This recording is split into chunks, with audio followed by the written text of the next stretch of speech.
नमस्कार दोस्तों, स्वागत है आपका इस नए वीडियो में। हमारी जिंदगी में कई बार हम खुद को एक मुश्किल घड़ी में पाते हैं। कई बार हमें बड़े फैसले लेने पड़ते हैं, लेकिन हमें यह नहीं पता होता कि वह सही है या गलत। क्या उस फैसले का परिणाम हमारे जीवन में खुशियां लाएगा या मुसीबत। लेकिन कई बार हमारे पास सही निर्णय लेने की सुझाव नहीं होते और हम जल्दबाजी में फैसला कर लेते हैं, और उन फैसलों की वजह से हमारी जिंदगी सुखमय हो सकती है या फिर हमारी जिंदगी नरक से भी बढ़कर हो सकती है। इसलिए सही फैसला लेने की क्षमता हमारे जीवन में सफलता हासिल करने के लिए आवश्यक है। तो चलिए आज की इस बोध कहानी के माध्यम से जानते हैं कि जीवन में सही फैसले कैसे लिए जाएं, और यह भी कि सही निर्णय लेने के तरीका कौन सा है। तो बिना किसी देरी के कहानी शुरू करते हैं। दोस्तों, कई साल पहले की बात है। एक छोटे से राज्य में एक बौद्ध भिक्षु निवास कर रहे थे, जिन्हें सभी जगहों पर उनके ज्ञान के बड़े चर्चे थे। वह बौद्ध भिक्षु बहुत ज्ञानी थे। उनके पास लोग बहुत दूर दूर से आते थे ताकि वे उनसे अपनी समस्याओं का समाधान प्राप्त कर सके। उनके पास कोई भी कैसी भी समस्या लेकर क्यों ना आए, वह समस्या का समाधान अवश्य करते थे। जब भी वह किसी की समस्या सुनते तो उस समस्या को बड़े ही ध्यान से सुनते, समझते, उसमें लीन हो जाते, और उसके बाद कुछ देर के लिए वह आंखें बंद करते और समस्या के बारे में अच्छे से सोच विचार करते, और उसके बाद उसका समाधान देते। ऐसे में कोई भी व्यक्ति उनके बारे में केवल एक ही बात सोचता था, शायद इन साधु के पास कोई ऐसी चमत्कारिक शक्तियां हैं जिससे यह समाधान पूछते हैं और उसके बाद हमें वह समाधान बताते हैं। एक बार एक युवक ने उन महाराज से यह पूछ भी लिया, क्या आपके पास ऐसी कोई चमत्कारी शक्तियां हैं जिसके कारण आप हमारी समस्याओं का समाधान करते हैं, या आपके पास ऐसी कोई दिव्य दृष्टि है जिससे आप हमारी समस्याओं का समाधान खोज पाते हैं। उस युवक की यह बात सुनकर वह साधु जोर जोर से हंसने लगे, लेकिन उन्होंने उस युवक की बात का कोई जवाब नहीं दिया। उसके कुछ ही दिनों बाद उस राज्य में एक बड़ी अजीब सी घटना घटी। उस राज्य में एक बुढ़िया औरत रहा करती थी जो अपने पूरे घर में अकेले ही रहती थी। उसका कोई न था। उस राज्य से होकर 4 मित्र अपने घर की ओर जा रहे थे। वे लोग दूसरे नगर में काम करके पैसा इकट्ठा करके अपने गांव की ओर जा रहे थे। यह बात बहुत पुराने जमाने की है, जब यातायात के साधन ना हुआ करते थे, इसलिए वे लोग पैदल ही यात्रा किया करते थे। इसी कारण वे चारों मित्र अपने अपने धन को इकट्ठा करके अपने गांव की ओर प्रस्थान कर रहे थे।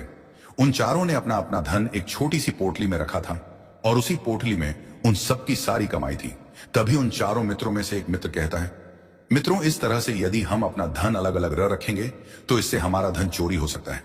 क्यों ना हम अपना सारा धन एक ही पोटली में रख दें, जिससे हम सब इस पर ध्यान भी दे सकेंगे और हमारा धन सुरक्षित भी हो जाएगा। और जब हम अपने गांव पहुंच जाएंगे तो हम वहां पर अपना अपना हिस्सा इसमें से ले लेंगे। उन तीनों मित्रों ने उस युवक की बात मान ली, और वे सभी मिलकर अपना धन एक ही पोटली में रख देते हैं, और वे सभी मिलकर अपने गांव की ओर आगे बढ़ते हैं। चलते चलते काफी समय बीत चुका था और अब रात्रि होने वाली थी। तभी आगे चलकर रास्ते में उन्हें एक घर दिखाई दिया, जहां पर एक बूढ़ी औरत रहा करती थी। रात्रि का समय भी हो चुका था और उन चारों मित्रों को रात रुकने के लिए कोई ना कोई जगह की आवश्यकता भी थी। ऐसे में उन चारों ने मिलकर यह योजना बनाई कि वे लोग आज रात इसी घर में ठहर, इसलिए वे चारों लोग उस घर की ओर आगे बढ़ते हैं। उस घर का दरवाजा खटखटा है। तभी सामने से एक बूढ़ी औरत दरवाजा खोलती है, और उन चारों मित्रों में से एक मित्र हाथ जोड़कर उस बूढ़ी औरत से कहता है, माताजी, हम अपने गांव की ओर जा रहे थे, लेकिन यहां रास्ते में ही रात हो गई, और अब हम इतनी रात में सफर नहीं कर सकते। इसलिए हमारी आपसे विनती है कि हम आपके यहां पर एक रात रुकना चाहते हैं। सुबह होते ही हम यहां से चले जाएंगे। उस बूढ़ी औरत ने काफी देर सोच विचार किया, और उसके बाद वह बूढ़ी औरत कहती है, ठीक है, तुम सभी आज रात के लिए यहां पर रुक सकते हो, मुझे कोई दिक्कत नहीं। मैं खाना बनाने जा रही हूं, कहो तो तुम लोगों के लिए भी बना दूं। उन चारों ने सहमति जताते हुए कहा, हाँ बिल्कुल। उसके बाद उन चारों मित्रों ने धन की पोटली उस बूढ़ी औरत को थमा दी और कहा, माता जी, इस पोटली में हमारे साल भर की कमाई है।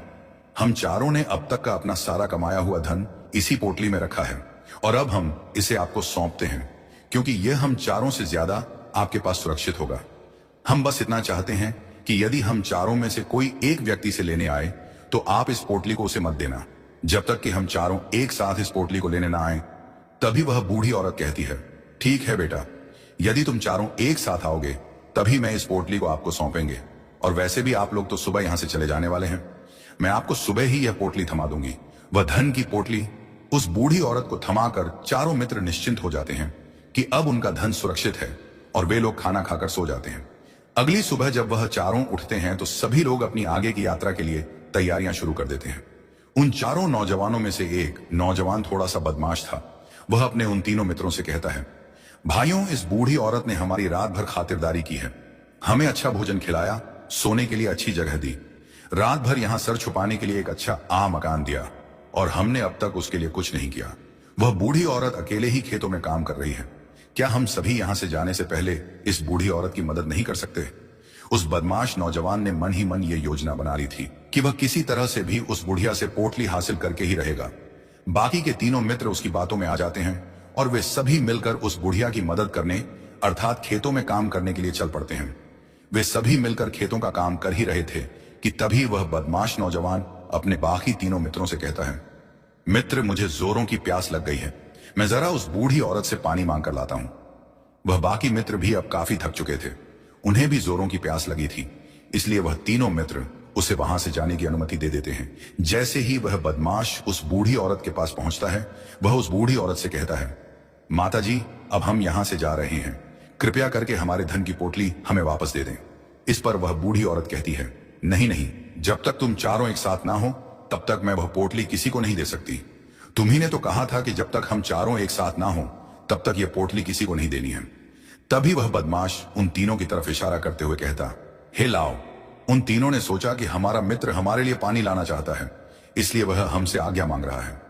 तभी उन तीनों मित्रों ने इशारे में उस युवक से कहा, हाँ हाँ ठीक है, ले आओ। ये देख। उस बुढ़िया को यह लगने लगा कि अब यह चारों यहां से जा रहे हैं और ये अपनी पोटली मांग रहे हैं, इसलिए उस बुढ़िया ने वह कोट लाकर उस बदमाश के हाथों में रख दी और वह बदमाश उस पोटली को लेकर वहां से चला गया और बाकी के तीनों मित्र अपने खेत के काम में व्यस्त हो जाते हैं।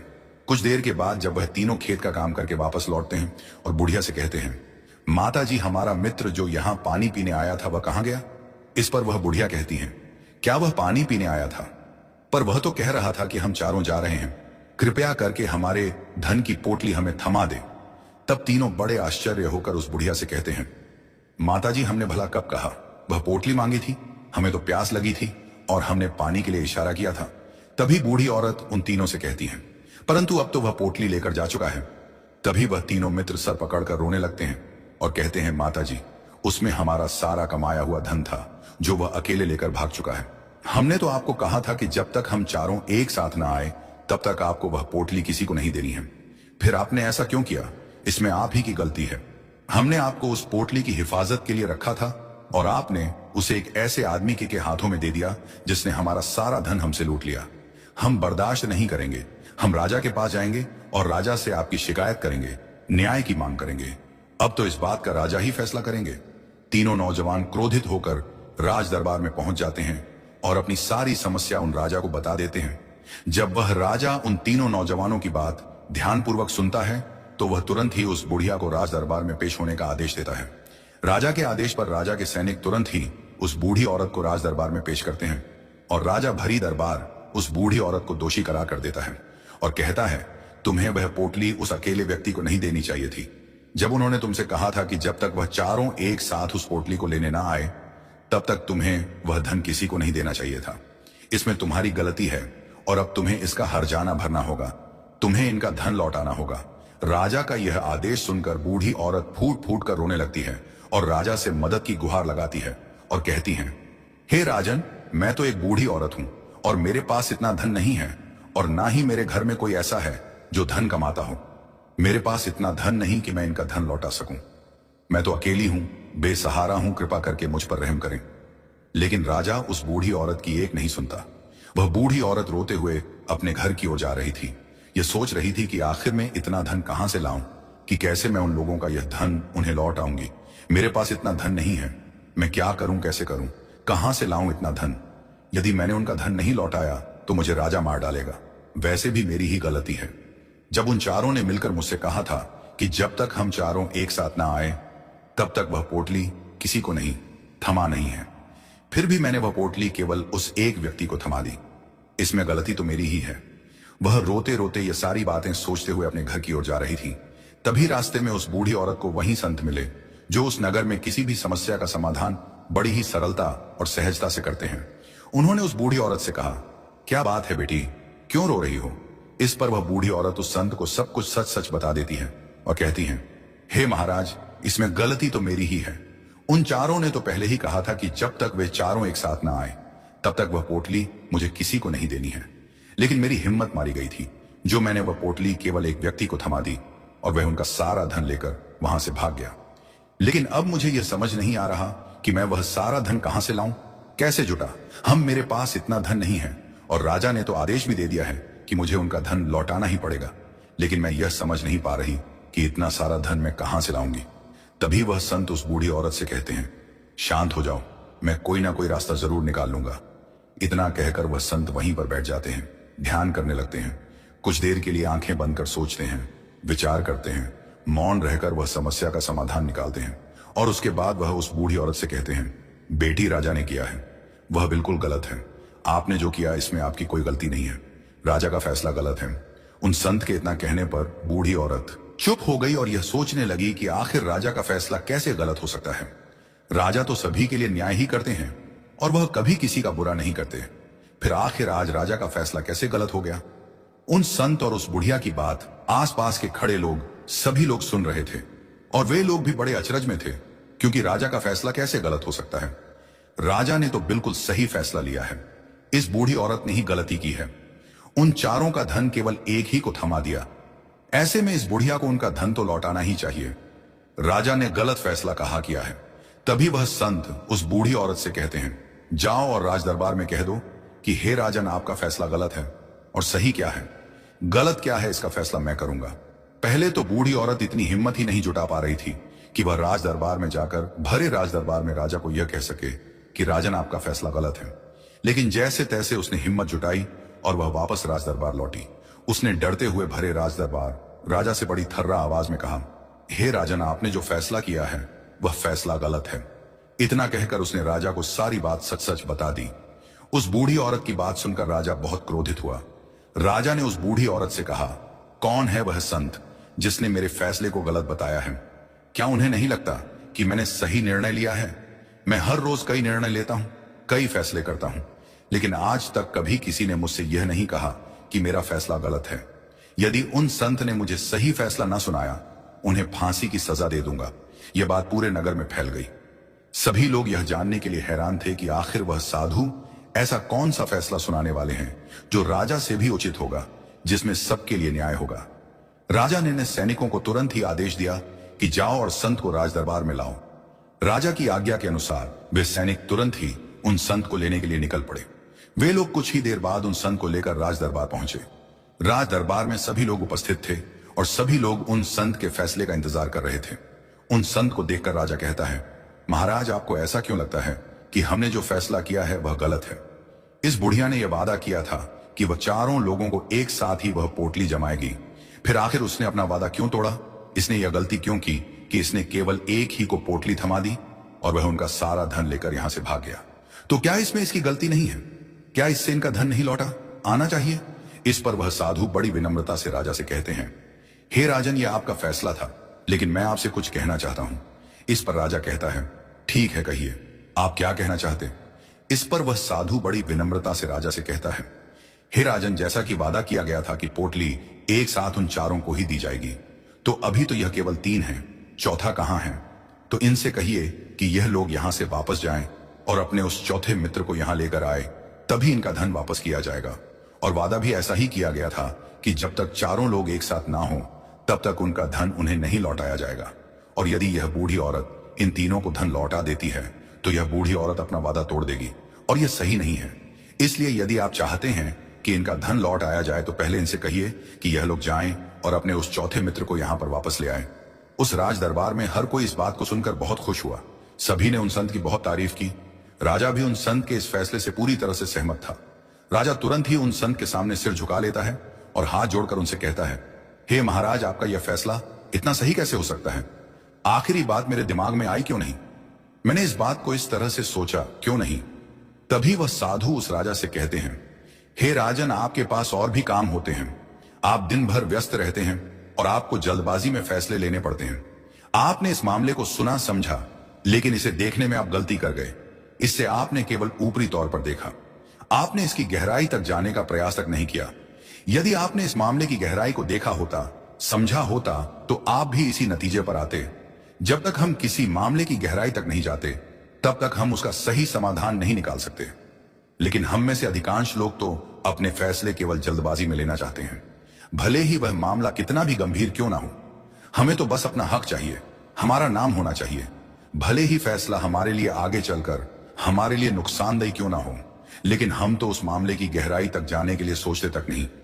तभी वह राजा उन संत से कहता है, हे महाराज, क्या आपके पास कोई दिव्य शक्तियां हैं?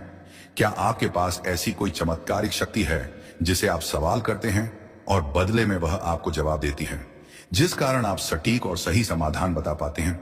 राजा की यह बात सुनकर वसंत मुस्कुराने लगे और राजा से कहते हैं, हे राजन, यह सवाल मुझसे का कई लोगों ने पूछा है और मैंने कभी किसी का कोई जवाब नहीं दिया। लेकिन आप इस राज्य के राजा हैं, इसलिए मैं आपके इस प्रश्न का उत्तर देता हूं। आप में से कई लोगों को यहां ऐसा लगता है कि मेरे पास कोई ऐसी शक्तियां हैं जिससे मैं बात कर सकता हूं, जिससे मैं कोई भी समस्या का समाधान पा सकता हूं। लेकिन मैं आप लोगों को एक बात सच सच बता देता हूं, मेरे पास ऐसी कोई शक्तियां नहीं हैं।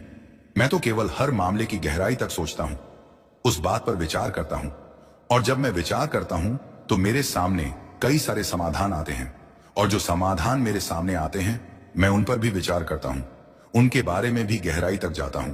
और जब मुझे लगता है कि इस समस्या का समाधान यही होना चाहिए, तभी मैं समाधान उस व्यक्ति को देता हूं ताकि वह अपनी समस्या का समाधान कर सके।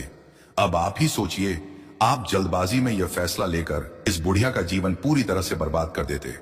हमारा पूरा जीवन केवल एक फैसले पर निर्भर करता है। यदि वह फैसला सही हुआ तो हमारा जीवन अच्छा बन जाएगा, और यदि वह फैसला गलत निकला तो हमारा जीवन नर्क से भी बदतर हो सकता है। इसलिए यदि आप सही और सटीक फैसला लेना चाहते हैं तो आपको मौन रहना सीखना पड़ेगा।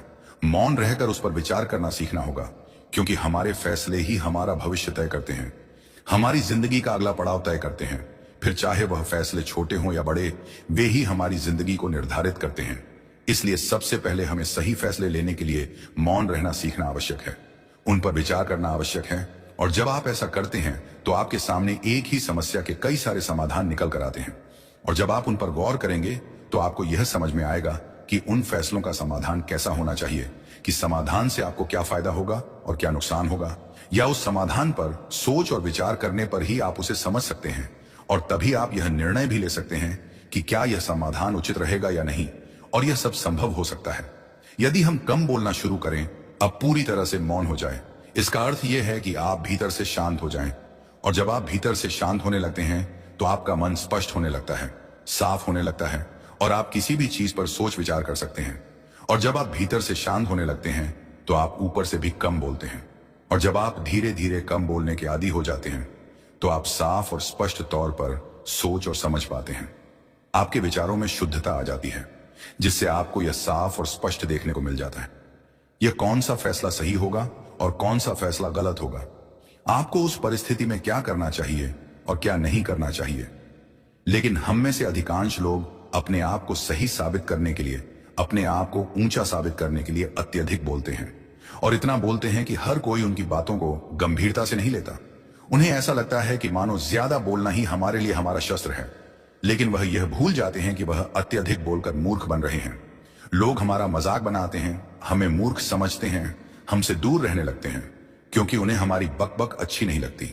लेकिन जब आप भीतर से शांत होने का प्रयास करते हैं और धीरे धीरे भीतर से शांत होने लगते हैं, तो आप खुद ब खुदा, जब आप कम बोलना शुरू करते हैं, तब आप अपने आप को बहुत अच्छी तरह से समझना शुरू कर देते हैं, अपने आप पर अच्छी तरह से विचार करना शुरू कर देते हैं। तब आपको यह बात भी बहुत अच्छी तरह से समझ में आने लगती है कि जो हम बेकार की बकबक करते हैं, उस पर हमारे शरीर की बेवजह ही कितनी सारी ऊर्जा यूं ही व्यर्थ हो जाती है, नष्ट हो जाती है, जिसे हम चाहे तो किसी जरूरी काम में लगा सकते हैं, फैसले लेने में लगा सकते हैं, जिससे हम तनाव मुक्त रह सकते हैं और हमें अच्छी नींद भी आ सकती है। और यदि आप इसी प्रकार सोच विचार कर फैसले लेना शुरू करते हैं तो आपका मस्तिष्क भी अच्छी तरह से काम करने लगता है, और आपका मस्तिष्क पहले से भी ज्यादा शक्तिशाली हो जाता है। और इसका एक बहुत अच्छा उदाहरण भी आपको मैं बताना चाहूंगा। जब आप स्कूल में पढ़ते थे या फिर आज भी आप पढ़ रहे हो, तो आपने देखा होगा कि जो बच्चे होनहार होते हैं, होशियार होते हैं, वे लोग बहुत कम बातें करते हैं और अपना समय सही चीजों में लगाते हैं। वह अधिकांशतः अपना समय मौन होकर ही बिताते हैं। इसी वजह से वह पढ़ाई करने में बहुत तेज होते हैं। वह जो कुछ भी पढ़ना चाहते हैं वह उसे याद कर ले जाते हैं। लेकिन वहीं पर दूसरी तरफ जो लोग बहुत अधिक बोलते हैं, यदि आप उन्हें पूरे 24 घंटे भी दे दें तो भी वह उस तरह से उन चीजों को याद नहीं रख सकते जिस तरह से वह मौन रखने वाले बच्चे उन बातों को याद कर लेते हैं। और महान चाणक्य ने भी यही कहा है कि जो व्यक्ति यह समझ आता है कि उसे कब, कहां और कितना बोलना चाहिए, उस व्यक्ति को सफल होने से कोई नहीं रोक सकता। और आप इतिहास उठाकर देख सकते हैं, आज तक जो भी लोग महान हैं, जो लोग भी सक्सेसफुल बने हैं, उन लोगों की आदत बहुत कम बोलने की है। उनका पूरा ध्यान केवल अपने लक्ष्य पर होता है और अपना पूरा समय वह अपने लक्ष्य को पाने में ही लगा देते हैं। इसीलिए आपको भी यह आदत अपने जीवन में उतार चाहिए। और कम बोलने का अर्थ यह नहीं कि आप ऊपर से कम बोले, बल्कि आप भीतर से कम बोली हैं। भीतर से शांत रहिए।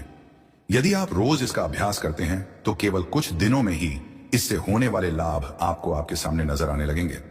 दोस्तों, आपने आज के इस वीडियो से क्या सीखा वह मुझे आप कमेंट में बता सकते हैं। इसी के साथ मैं उम्मीद है कि आपको आज की वीडियो पसंद आई होगी। तो इस वीडियो को उस इंसान को शेयर करें जिससे यह कहानी सुनने की जरूरत